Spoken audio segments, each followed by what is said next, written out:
Hello and welcome. Today I actually wanted to do something a little different today.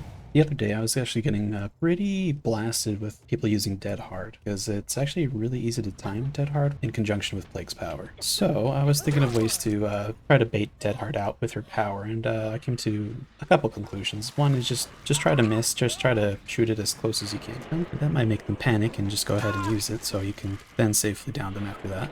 But then the other idea I had was, just aim for them. All you have to do is very quickly gloss over them with your power. Because of how Plague's projectile vomit works, it actually will miss them completely. And this is because Plague's vomit is not actually a steady stream as it appears to be. It's actually units. Lots of little units going out of her power. But these units aren't very tightly woven together. Especially not as tight as maybe other video games that have similar effects. Most commonly, like flamethrowers use the same kind of principles. And as much as we would like to be able to do something like this, we are stuck with the coding that behavior gave us. And now maybe you see where I'm going with this. All you have to do is apply those same principles to someone who you think may have Dead Hard, or you know has Dead Hard, and scare the Dead Hard out of them.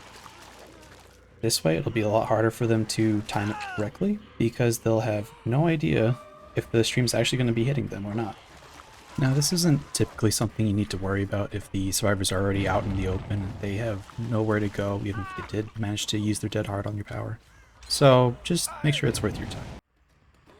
Another thing I'd like to go into is how to manipulate the velocity of Plague's vomit. This is a technique you're only really going to benefit from if you find yourself on one side of an obstacle and a survivor on another, and you're not really able to hit them through the obstacle. So what's important to realize is that the vomit's velocity is actually affected by the way Plague is moving. Moving forward will cause the vomit to go a little further and a little faster. Strafing from side to side will cause it to almost curve a little bit.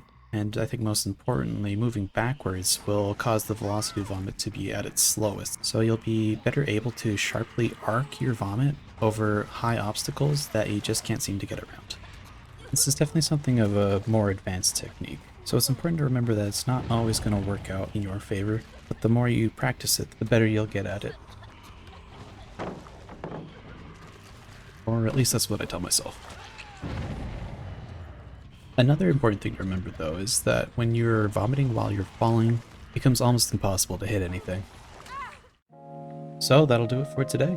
I know it was a bit of a short one, but hopefully you all learned something. If there's something you're having trouble with, go ahead and leave a comment on what it is and maybe I can help you out. And maybe I'll even make a video on it. But for now, I'd like to thank you all for watching. If you enjoyed this video, I'd appreciate it if you subscribe to my channel. And as always, have a nice day.